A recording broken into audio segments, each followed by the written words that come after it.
Hey everybody, this is Basketball Loving Dr. NBA. Today, I've got an interesting story to share with you.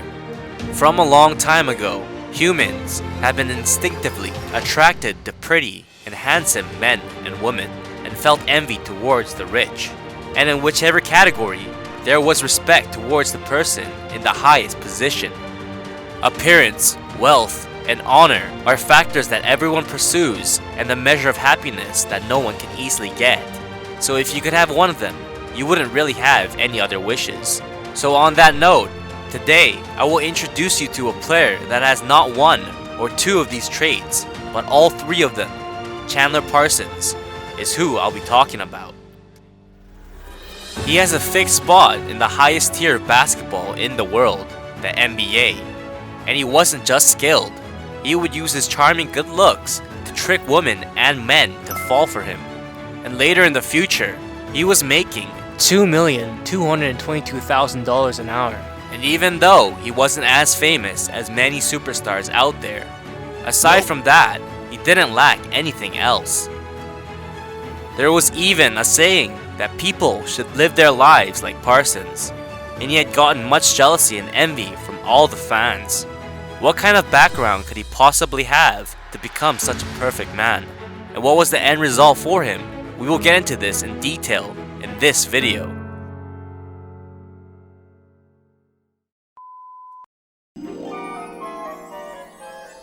In 1988 in Florida, US, Chandler Parsons was born in a city called Castleberry, and he was loved from an early age because of his good looks. And his grandfather was picked in the 1950 NBA draft, and his father was a basketball player till university. So with those genes, he started to show potential and joy in sports at an early age. At first, he was a kid that liked basketball and baseball, but after watching the Orlando Magic's games, that was really close to his house, he started to play basketball more and more. And as time went by, his height was past 6'7", and his built-up skill and experience let his potential explode. In his first year, he was already playing as the key member for the team, and Lake Hiawatha High School was led by him for 3 years in a row to the top 4 in the Florida League. In his graduating year, he had an average of 21.7 points and 9.8 rebounds, leading the team to 31 wins and 3 losses and winning the championship. And from there, Parsons had won the MVP title, and out of many high school prospects, he was ranked 19th, and right away received many calls from prestigious universities. And out of the universities, he went to the one that had just won championships 2 years in a row, and was known as the best at the time, Florida University. But as soon as he went there, all the championship members had graduated and left to the NBA, so the team tactics had gotten weaker.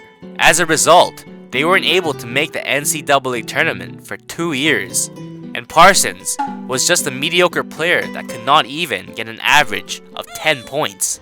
But because of his daily practices, he started to show better performance in his third year, having an average of 12.4 points, and at the same time recorded the most rebounds in the team, and for the first time made it to the top 64 in the NCAA tournament, even though he was eliminated in the first round. In his graduating year, he made it to the top 8. At the same time, Parsons won the Player of the Year award in his conference, and made his way to the 2011 NBA draft, and Parsons was picked 38th to the Houston Rockets. The first round was the first pick to the 30th, and he wasn't able to get picked in the first round, so he wasn't the prospect that got a lot of attention. But that judgment, in a short while, had changed 180 degrees.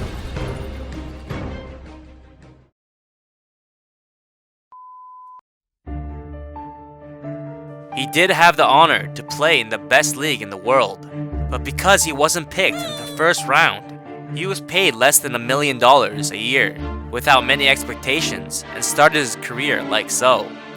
But, not caring about money at all, and going all in for surviving, Parsons practiced every single day. But he was not able to play in the opening game, and he was a garbage player that played only 6 seconds. But this shaky status had changed completely in the 8th game after the opening game. That was because of the terrible defense from the usual starting members. Because of them, in the 7th game, they had lost by a 15-point deficit to Kevin Durant and the Oklahoma City Thunder. And the head coach for Houston, getting upset by this, changed the lineup completely to win against Oklahoma City they were facing again. And then, having the role of shutting down Kevin Durant and getting the chance to play as a starter was Chandler Parsons. Stopping Durant, who was a point leader for 2 years in a row, should have been nearly impossible for a rookie, but Parsons had successfully done so. When playing against the Rockets a day before, Durant's shot success rate was 62%, but playing with Parsons as his mark, it dropped to 40%, and he had made 5 turnovers as well. And because of the surprisingly great defensive performance from Parsons, he had recorded the best numbers for plus-minuses out of both teams. And from that day forward, getting the trust from the head coach, he was officially a starting member. Since then, he has been very active, and with his high basketball IQ, he was great on transitions and moving to an open space. And plus that, even though he was a small forward, he was at 6'9", so even if he faced off against big men, he was able to hold his own in battle against them. And these skills in the 12-13 season had gotten much better, with Parsons having the second highest point average on the team with 15.5 points. And with a new key member of the team, James Harden, the Houston Rockets' future looked brighter than ever.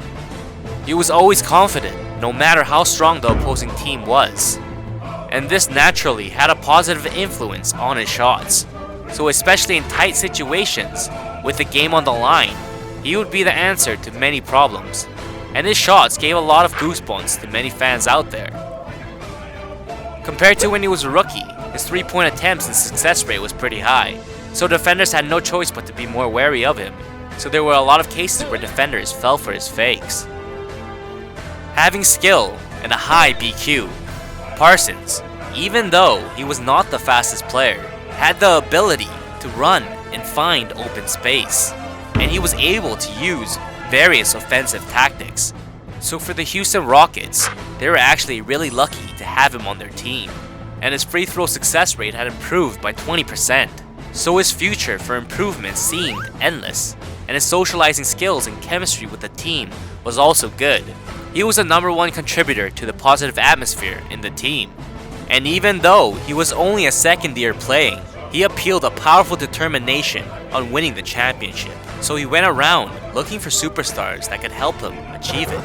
As a result, Houston was able to bring in the player known to be the best center in the league, Dwight Howard. And playing the most decisive role in this, Salesman Parsons would be the face of the team, and was known by the fans as the best player compared to his worth.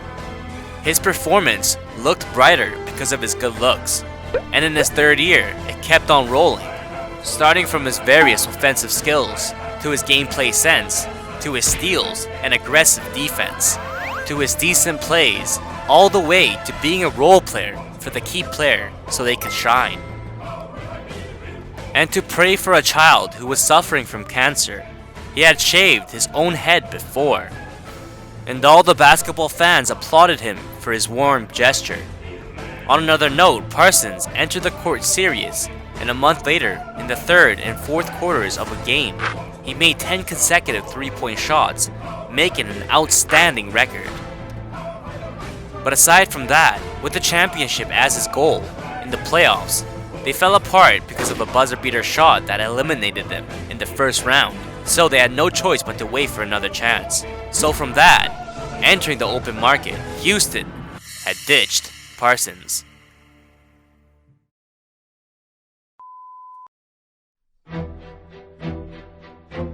Before the 14-15 season opened, NBA teams were going through mental battles in order to get free agent superstars into their team.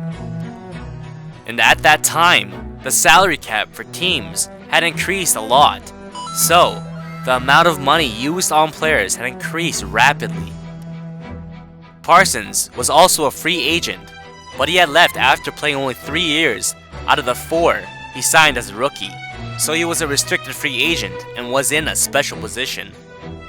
Even if he were to sign with a new team, if the team offers him the same amount as the original team, the Houston Rockets, regardless of his intent, Houston could renew his contract with them. And Parsons wanted that. He wanted to raise his value and at the same time continue his career in the same team. And Houston was also intending on taking back Parsons after getting another superstar.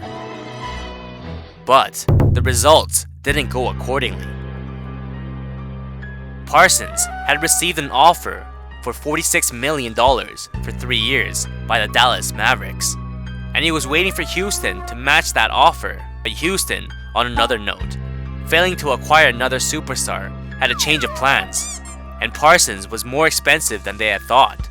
So, they had decided to give up on him and find another player that was similar to him for a cheaper price. That's because James Harden's salary and Parsons were almost the same. Plus that, Harden, on the leave of Parsons, had said that he was just a role player and it didn't matter in an interview. And the Houston Rockets Association went around talking about how they were going to replace Parsons. So he was deeply upset by this and frustrated as well. Anyways, he eventually ended up building his new nest in Dallas, where the deal was finally signed, and he was now the highest paid in the team and needed to show his worth. But from there, his career, different from his rising pay, started to drop drastically.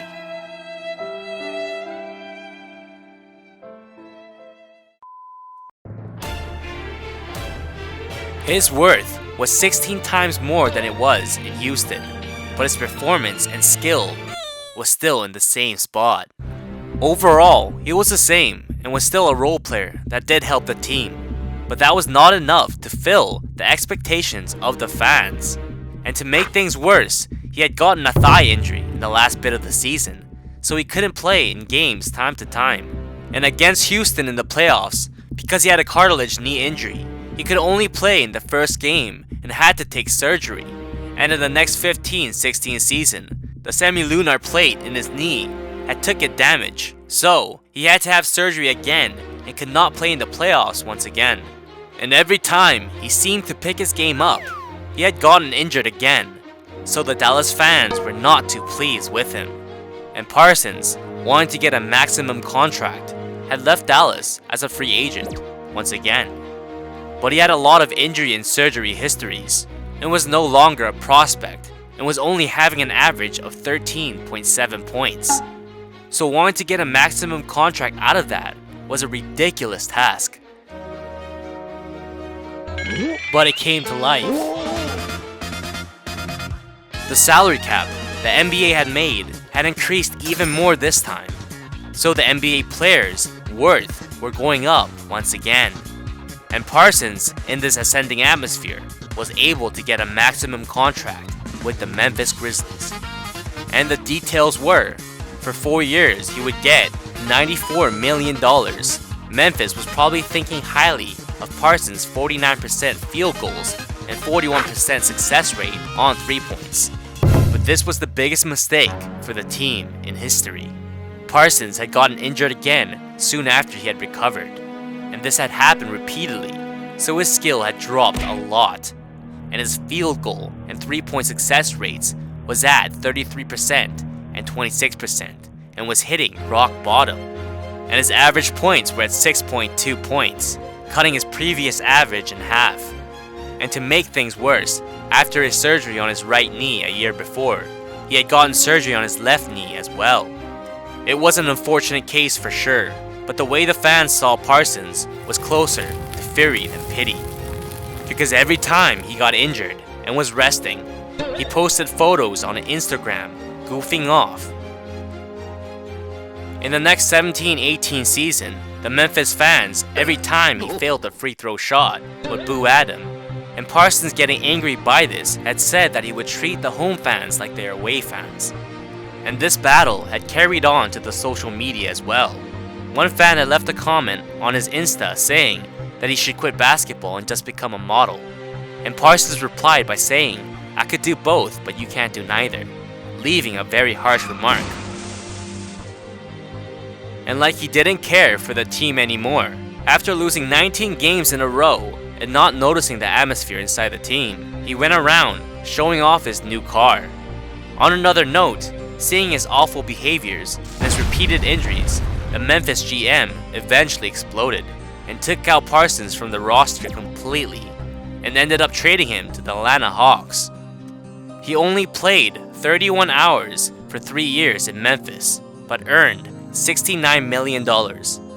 If you were to calculate this hourly, he made $2.22 million per hour.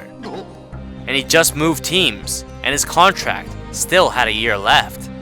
And even though Parsons was the highest paid on his team, the head coach wanted to focus on developing the prospects. So he was put on the bench, and he was making all that money just sitting there. Parsons was living the life like a superstar at 31 years old when suddenly, on January 16th, 2020, driving his way home,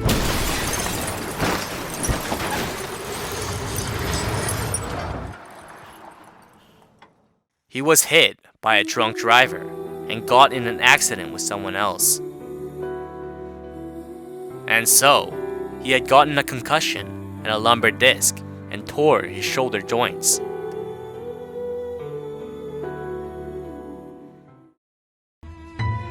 When did it all go wrong? In the Houston Rockets era, Chandler Parsons was more competitive than anyone and was talented, and had good looks and a warm heart that won the hearts of the fans, and was pretty much an NBA idol at that time. And he was also an affordable role player for the team. After that, he wasn't able to show skill that could match his worth for the Dallas Mavericks at all. And with a lot of injuries and his bragging on social media, he was known as the biggest take-and-run player in NBA history. Parsons did try to find his skill traits again, but with all his lower body injuries holding him down, he had lost his pro athletic mind as well. And falling into the spell of injuries he couldn't get out of, and eventually would suffer a car accident because of a drunk driver, and unfortunately end his athletic career there. And the Atlanta Hawks had no choice but to wave him off. And with everything falling apart, Parsons' career had ended, leaving him as the fallen hero